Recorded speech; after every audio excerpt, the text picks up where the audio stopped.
Welcome. My name is Corinne Waldow. I'm the Economic Development Director for the Boulder Chamber, and I want to welcome you to the office session of the Boulder County Public Health COVID-19 Safer at Home weekly webinars.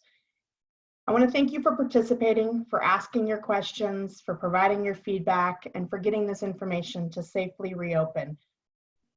I also want to thank the other chambers, economic development partners, cities, and all of the other partners and industry associations that are getting information out to our businesses about how to safely reopen.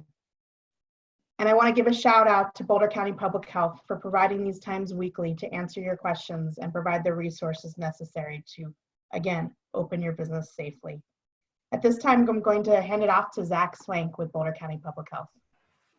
Thanks, Corinne, and thanks to the Boulder Chamber as well as the other chambers and economic development staff across Boulder County for supporting us and sharing these webinars. Today we're going to go over a quick recap on the face covering order as well as Safer at Home, resources to support you, and then we will have time for your Q&A. Please use the Q&A feature in Zoom to submit your questions, and feel free to put those in at any time. So just want to remind everybody that we are going to be under some version of Safer at Home well past May 26th. It's going to continue to evolve as the infection rates of COVID-19 evolve, but really until we have a vaccine, treatment, or herd immunity, we are going to need to continue to have measures in place to protect those most vulnerable and from our hospitals and healthcare system from being overwhelmed. So Boulder County's face covering order applies if you are outside of your residence and you are not able to maintain more than 6 feet of distance from individuals at all times, except for if it's not safe for medical reasons or other reasons, if you're alone or for children 12 and under. And I also want to point out that there are instances where Boulder County's face covering order conflicts with the state Safer at Home order. A common one would be if you're going in for personal services to have your hair cut, under Boulder County's order, if you were alone or more than 6 feet from other individuals, you could take your face covering off. However, under the state's Safer at Home order, you cannot. And so the more strict order always prevails here. So we are working on putting together a guidance document of the common scenarios where there may be conflict between our order or the state's order or say the city of Louisville's order. So to help make that clear for everybody. So Safer at Home, it's important to remember that the virus is always as contagious as it was when this all started. We're just taking a different approach to trying to contain it and handle it. And it is critical that we all stay at home as much as possible, maintain that physical distancing as much as possible. If you can continue to have your employees work from home, absolutely, please do that. There are the ability to be more open in terms of our businesses, in terms of our offices, but there are obviously restrictions there.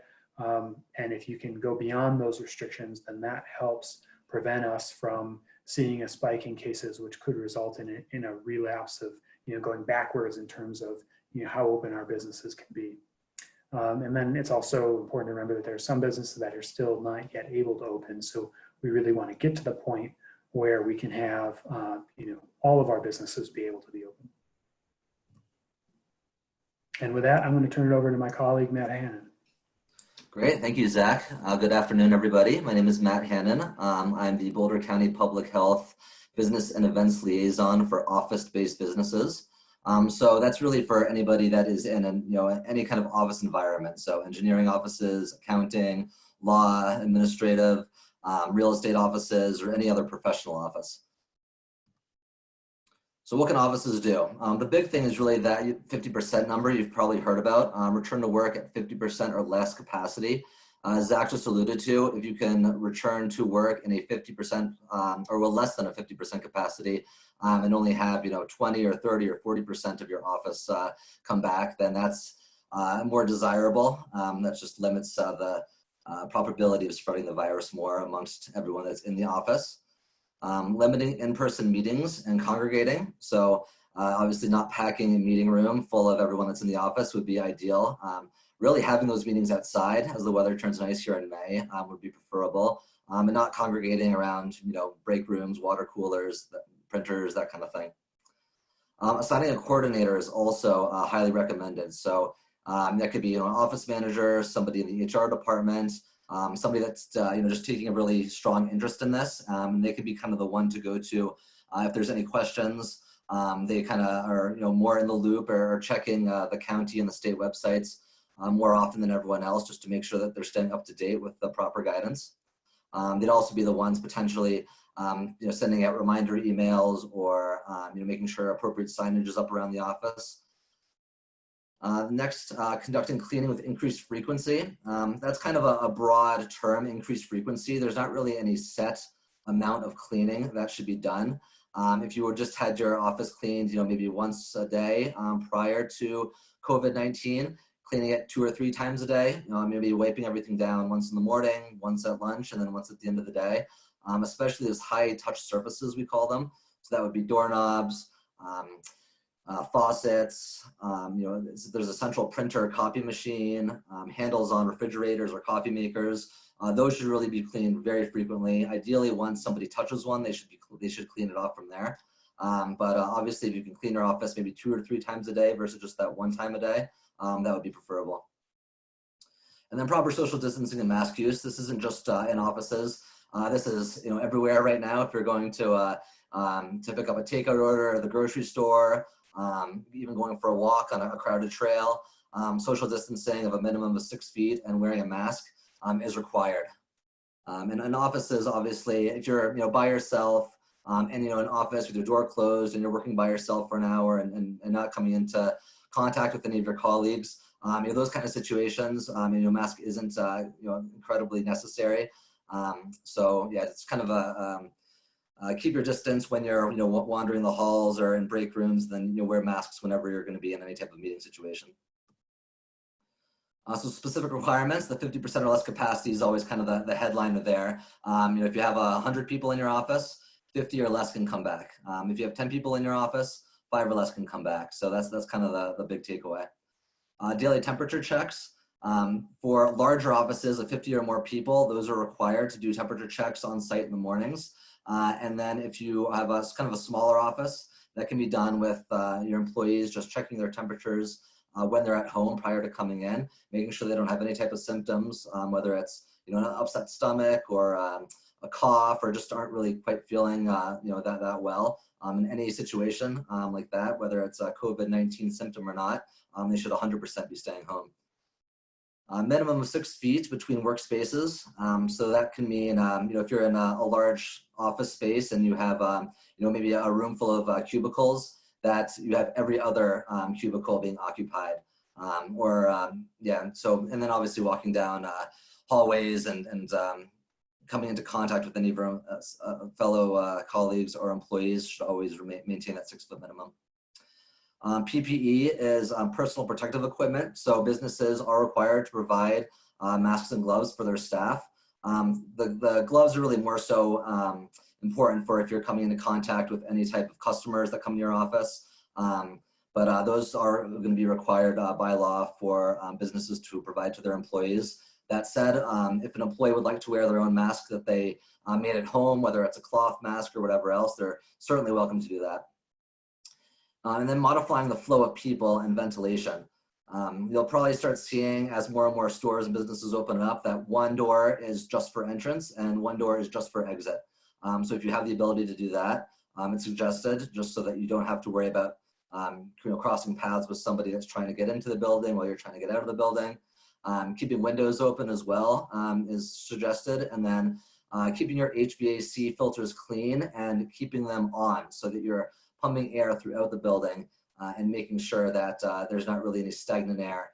You wouldn't want to just put an oscillating fan in a room and blow the air around. That doesn't really accomplish too much. But if you have proper ventilation and you're keeping the doors and windows open, that can go a long ways.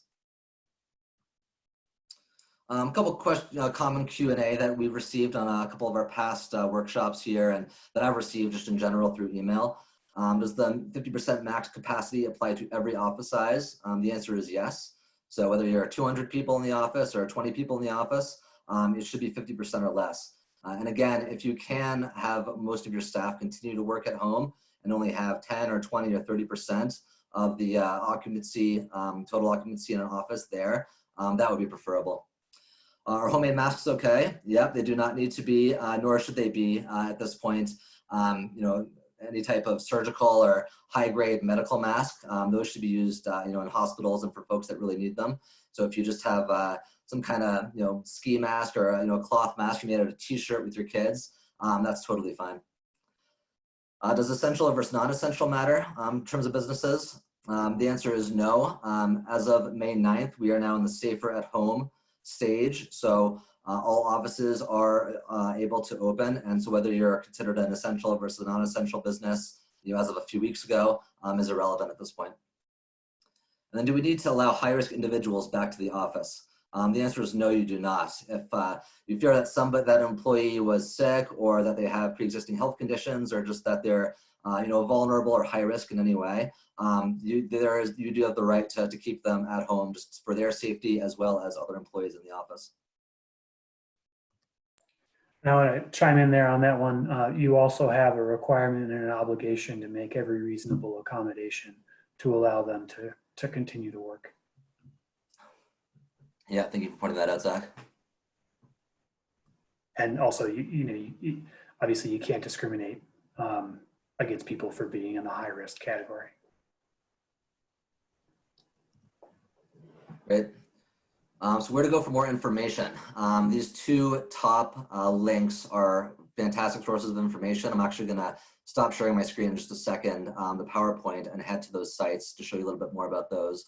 But boco.org/COVID19 business is the county website that's got a lot of great local resources.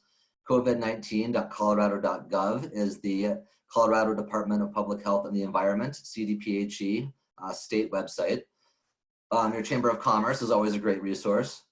Then small business development centers, industry associations, licensing agencies, as well as your specific towns or cities that you live in, will also have a lot of that similar information. So with that, I want to stop sharing and actually go to the websites just so you can have an idea of exactly what those are about. And so let's see, let's start with the CDPHE website here. So this is covid.colorado.gov, and you go to the Safer at Home at the top here.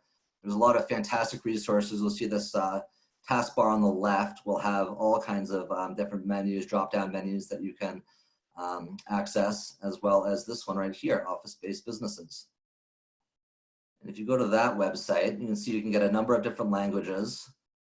And there's great information about workspaces on the left, practices and employees, and so just some great bullet points, links to cleaning guidance and symptom monitoring protocols. And so there's a number of different sites that will kind of sub websites from this one that would be really beneficial as you get back into your general office routine.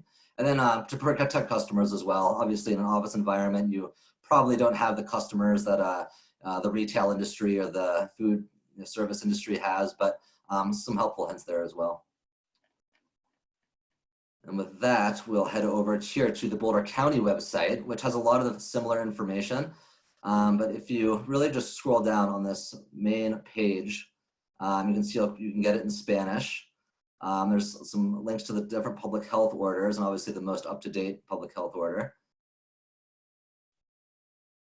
Healthcare providers, and then the guidance down here, it's a couple requirements for residents, and then as you kind of scroll further down, this is where you get some great guidance and tools. So everything from cleaning and quarantining to personal protective equipment guidance. A lot of offices do have events, so there's going to be special event guidance as well. And then checklists, which I'll discuss in just a little bit, and posters. So your checklist right here, since we're here, we'll just go into the checklist for office-based businesses. And that will open up, and we'll talk about the checklist in just a minute, but this is for obviously all types of office-based businesses. Requirements for pertaining to everything from keeping that 6-foot social distance to signage, ventilation, employee requirements. And so there's lots of good information there, as well as links, and then posters as well. And we're in the general best practices. There's some great posters that you can print and hang around the office. As well as obviously, if you keep scrolling down, more guidance for workplace and vehicles, childcare. So you find all kinds of great resources here, not just for your office-based business. Schools, individual actions, testing. So lots of really good information there.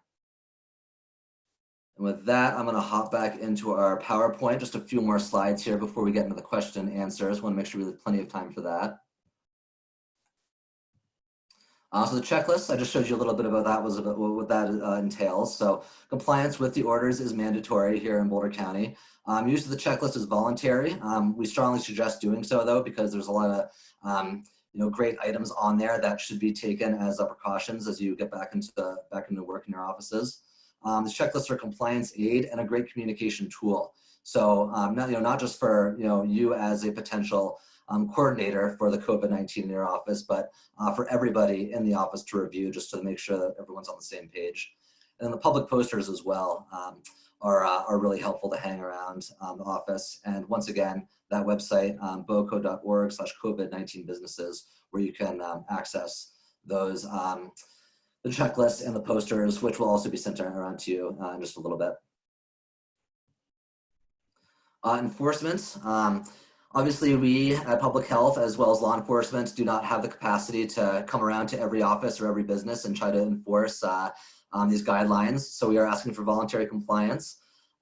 We are educating. That's kind of our main job, as is law enforcement for the time being. But if issues do arise, there is a complaint call number that we've received. Obviously, a lot of calls and complaints over the last couple months or so. So if we do see reoccurring complaints, we will be checking up on businesses and we'll be educating them. And if it's a serious violation, repeated violation, then there is the potential for attorneys to issue order to close or civil action. But that's happened, but it's pretty rare because people generally are complying, which is great to see. And just a quick note that Boulder County cannot provide legal advice, but we do suggest speaking with an attorney if you do have specific questions about the orders that are in place. There's a fair amount of bullet points on this screen, but I just wanted to point out that you can see on that right side towards the bottom, this is the office hour session. 4 p.m. on Thursdays. We'll be having this for the next few weeks as well. But obviously most offices are related in a lot of ways to other industries.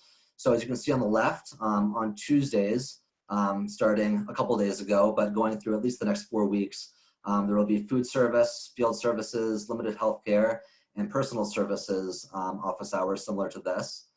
And then Thursdays is manufacturing, retail, hospitality, and this office hour as well, where you can get up-to-date information as well as get some of your questions answered. Though we do hope that you'll visit those 2 websites for the state and county, because pretty much 95, 98% of the questions that we receive are information that you can find through those websites. We've had a lot of success too with the session in Spanish. That's Wednesdays at 6 p.m. The next one will be next Wednesday at 6 p.m. And so for any Spanish speakers out there, that would be great to attend. Lastly, questions, suggestions, comments. We have covidbiz@bouldercounty.org email address to send any of your ideas. We also have a call center open 8 a.m. till 6 p.m. Monday to Friday. You can see the number right there on the screen, 720-776-0822. We're obviously, as public health department, going through this all as the first time as well. So we're trying to educate and accommodate as best as we can, taking everyone's safety as a top priority. But if you have any questions or suggestions, certainly reach out to us, and we have a number of staff that can respond, and within usually a day or so, as long as we don't get too swamped. And with that, I will open it up for questions. As a reminder, please use the Q&A feature if possible to submit the questions. I have a question. Are temperature checks required for employees no matter the hours they work? Like if they only work 1 hour each day? Yeah, so in the morning, every morning before coming to work, employees should do a self-check if it's a smaller office, but even if they're coming into the office only for an hour, they are still coming into contact with people potentially. So if they are coming to the office in those bigger offices, then they do need to do the temperature checks. Can you clarify the difference between self-check and what you need to do for that, and what companies can do that, and the on-site checks? Certainly, yeah. So actually, yeah, that state website I pointed to has got a great video on doing kind of the on-site checks for any coordinators out there. They're going to start to implement that policy.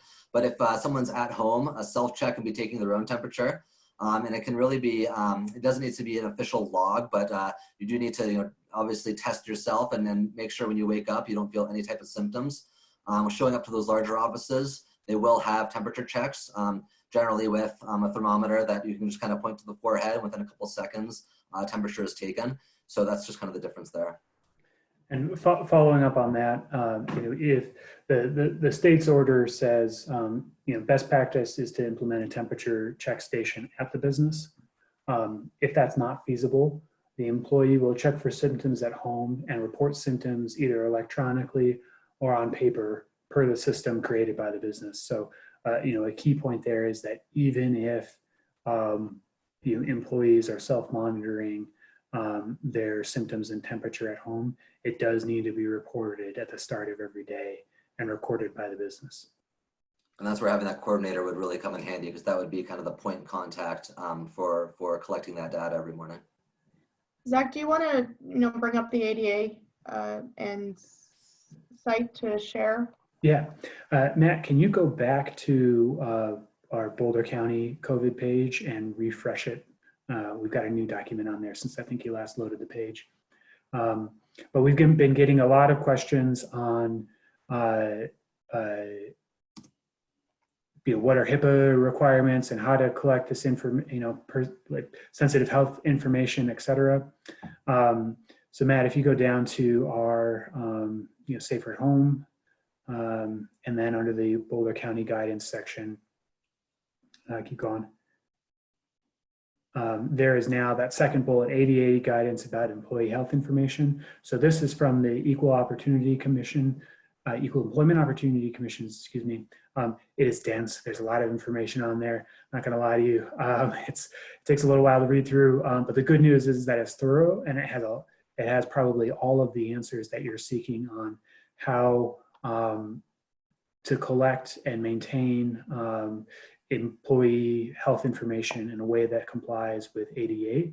And it's important to note that HIPAA, which many people are broadly familiar with, applies to medical offices and other businesses that deal with, regularly deal with health information. Most offices, most businesses outside of the healthcare industry are going to fall under the ADA, American with Disabilities Act, for requirements on how to handle that information. But this is an excellent resource to get all your questions answered about that. And we had an employer's lawyer earlier on a webinar about mitigating risk and your liability. And one of the specific questions was, we just have a document now where everybody comes in and just signs and everybody can see everybody else's. And that was advised that probably want to make that more of a private within with the person that is the coordinator, so that it's not public for everybody to see. So Matt, could you talk a little bit about those spaces and offices and office buildings that you may not think about that may cause convening of people? Yeah, certainly. So obviously every office is a little different. No office is the same. The main thing to keep in mind is that 6-foot distance. So there's, you kind of have to walk into your office and see what would probably be the best circumstance for you. Keeping that office at less than 50% capacity. So, 20% is a lot easier to keep the social distancing and workspaces apart than say, 40 or 50% capacity. But if you have, a co-working space, which is, a large, area with no cubicles and just lots of desks set up, that's where you might have to come in and take a tape measure and some tape on the ground and mark off, as you've probably seen in, retail stores or grocery stores where people are trying to get inside or their checkout area to keep that 6-foot distance. Going in and marking those distances off and marking off certain places where people can set up their workspaces is something we would certainly suggest, just so that there's not really any question when you come in the morning, oh, where should I sit? Or, you know, how am I gonna set it up today? You know, going in and setting everything up one time, putting that tape down, making sure everyone's aware of, you know, certain the restrictions and where they can sit and where they shouldn't be sitting is really beneficial. I would also add, you know, staggering, you know, figuring out a schedule and a way to stagger, you know, employees taking lunch breaks. You know, you want to avoid gatherings in the kitchen. You know, if it's a nice day, you can encourage folks to eat outside, even better. You know, any common, you know, better for, you know, for every employee to have, you know, their own individual, you know, tissues or whatever it is, you know, go get their own coffee rather than have a, you know, a common coffee pot or, you know, a common source of materials. So you want to remove those where you can. You know, we're used to them as great amenities that make it nicer to be at our places of work, but you know, for the next few months, they're going to be more problems and more problematic than they're worth. And one other item on that too is, you know, traditionally the work schedule is Monday to Friday, you know, 8 or 9 till 5.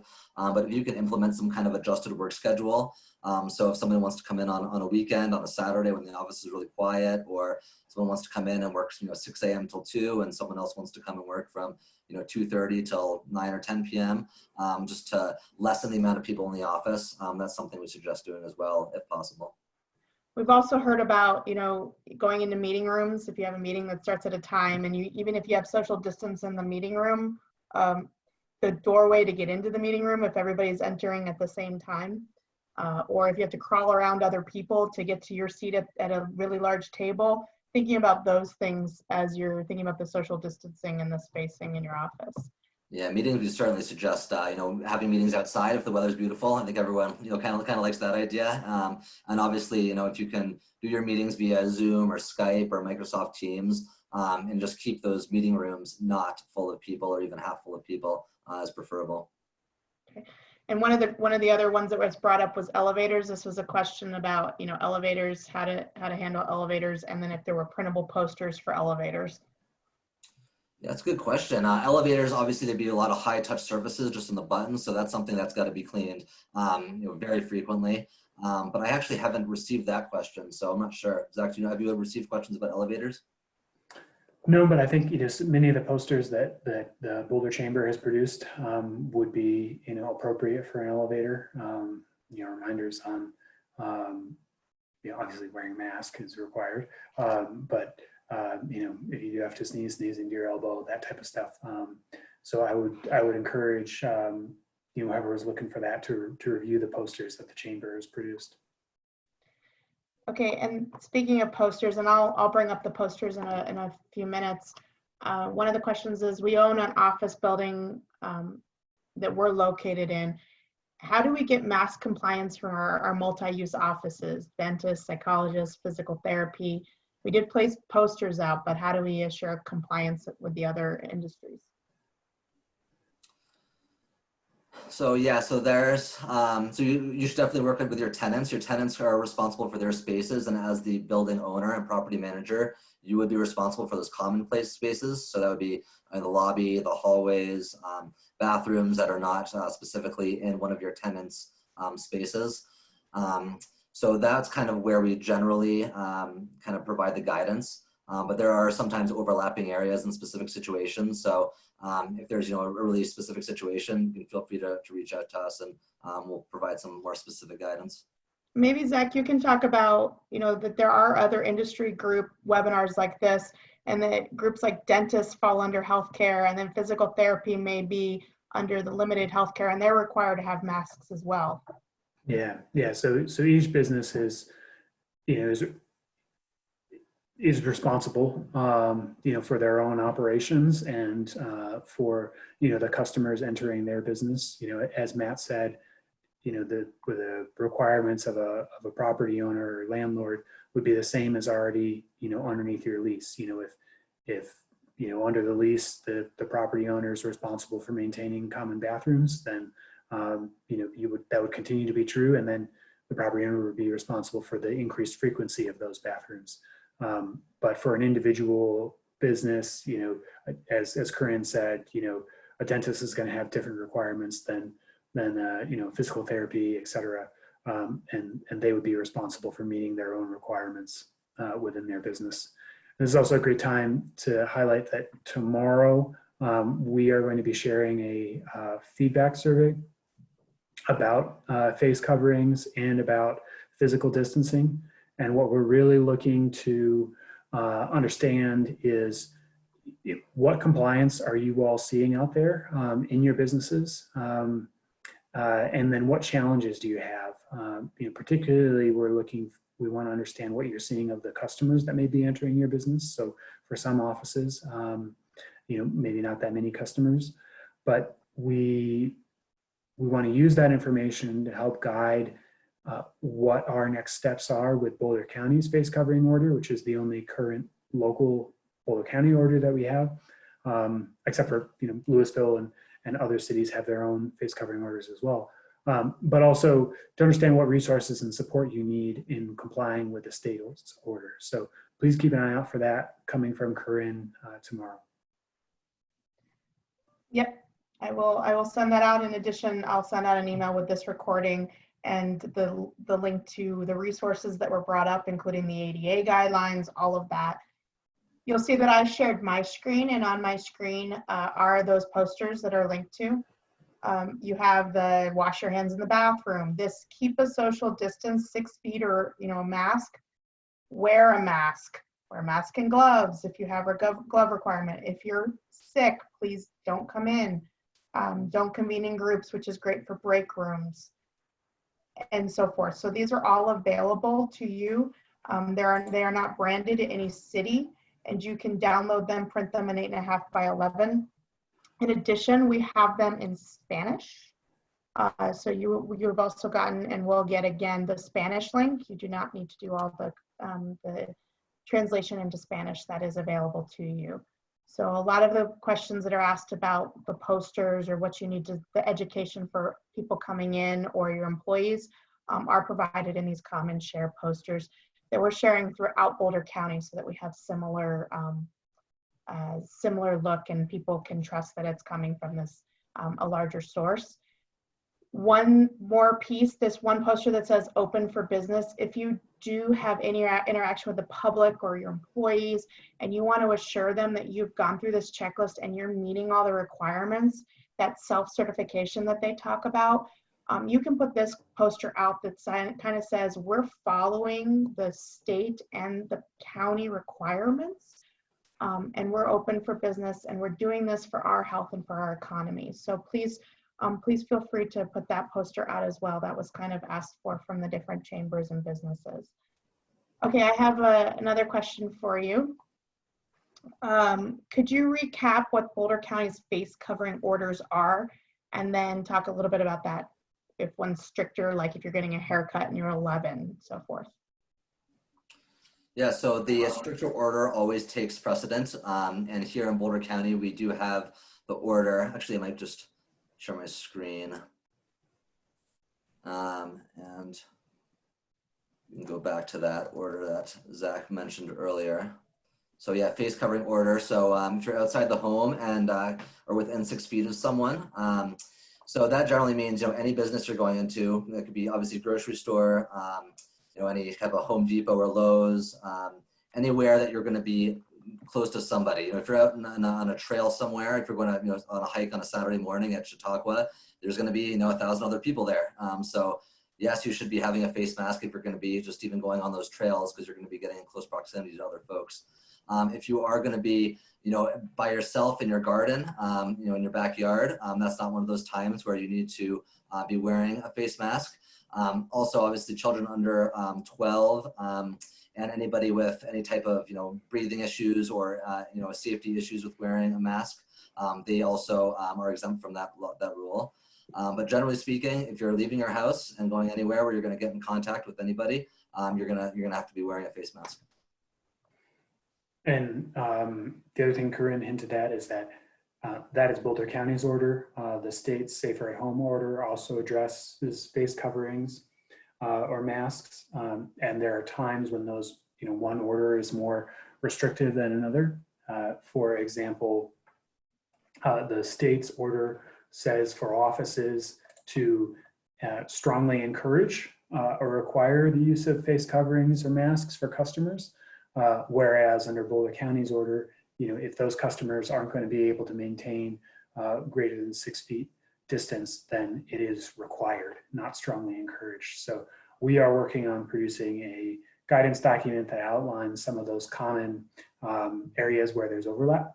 Also, City of Louisville has its own face covering order as well. So we're working on sort of clarifying, where those lines are between all those things, and in each of the common situations, which is the most restrictive, because we know it's a little hard to decipher, all of the different orders. And not every industry is equal. So Correct. While office has that guidance, personal services where you're getting your hair cut or you're getting massage, they require even under the age of 12 to wear them. All right, so we have a question that says, all right, so we have the tenant question about, we're a tenant in a building, or we own a building and there's multiple tenants.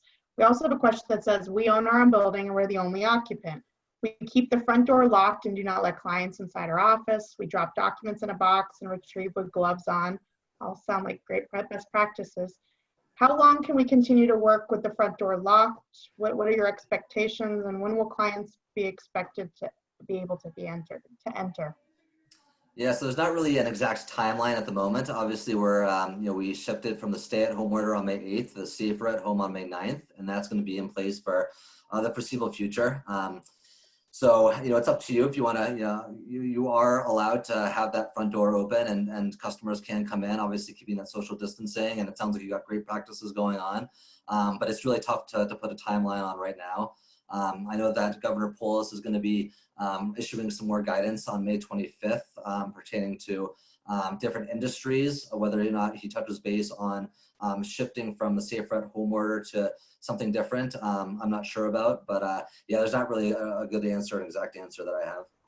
And I can't foresee an order which would require you, force you to allow customers in.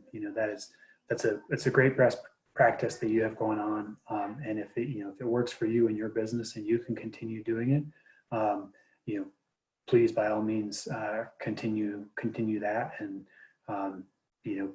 again, until we have herd immunity, a vaccine or effective treatment, we're going to need to take some of these precautions, for until those things happen. So I highly encourage that, along with, as Matt said, before, if you don't need to have all 50%, the maximum that you're allowed of employees back in the office, please do continue to encourage and enable them to work from home. And as Zach said, obviously everything he said is correct, and all the state orders and county orders are pretty stringent and pretty clearly written out. But I'd say if you take just the idea of better safe than sorry, if you're not sure if you should be wearing a mask in this situation or not, wear one. That's usually a good bet. It's to err on the side of caution. All right, and I have one more final question unless more come in before we wrap up, and that is, let's say you have multiple facets within your business. So you have an office component, you may be a real estate office, and you have realtors and a real estate office, or a nonprofit that has multiple components. Which checklist do you follow? Yes, that's a good question. So there's obviously a number of checklists out there. A lot of them have overlapping guidance on them. Each individual tenant, or if there's overlap, should follow their own specific guidance. So if you have one tenant that's an office, you should be following that office guidance. If you have a salon that's a couple of tenants down, they should be following that personal services guidance. So yeah, there are checklists for each of these sectors, and so wherever that specific sector is, you should be following that guidance. And if you have multiple, like you have the office component, but people out doing real estate, you need to follow both for whatever space you're in. Yeah, there will be overlap certainly in some of these checklists, but again, err on the side of caution. Have both checklists up. If you're a real estate office and you have people coming and going from showings, be following both that office and that real estate checklist, just to ensure that you're literally checking all those boxes. All right. Well, I'm going to close this session up. Do either one of you have any last minute words you'd like to say? Feel free to continue to send comments or questions to the email address here in our call center, but certainly check that county and state website because it's constantly being updated. I think, as Zach pointed out, it was updated while we were on this office hours. So, it's being updated multiple times a day with the most current information. So certainly check that out for not just your office-based business guidance, but for anything having to do with home, with testing, with families, with things like summer camps. There'll be more guidance on that forthcoming. So make sure you bookmark those sites because they're a wealth of information. All right. Well, thank you both. Thanks to Matt and Zach from Boulder County Public Health for answering questions, providing information, and being available over this coming weeks. I also want to thank all our partners for getting businesses information and making them aware of these opportunities. And I want to thank you, the participant, for finding those practices to safely reopen your business. Hope to see everybody next week and have a great evening.